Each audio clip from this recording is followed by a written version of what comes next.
तुझे बोला था ना मैंने, सड़क पर दौड़ाकर मारूंगी तो मारूंगी। जैसे एक शेर हिरण का शिकार करता है ना, वैसे अब एक शेरनी हिरण का शिकार करेगी और उसकी तू दहाड़ सुनेगा। क्या दहाड़? इस इलाके की हर एक लड़की को उठाऊंगी और तैयार करूंगी मैं।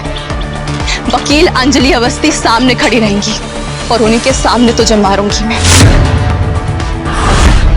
और अगर नहीं मार पाई ना तो मेरा नाम भी पद्मा नहीं समझा दूं।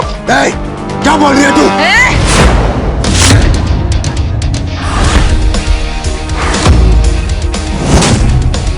ज्यादा उछल कूद मत करो, थोड़ा संभल के। धर्मराज आहूजा, चली जाइए, जाइए यहाँ से। अगर एक भी वोट पड़ेगा ना तो मेरे नाम पर ही पड़ेगा। वोट? अंजलि एडवोकेट, अंजलि।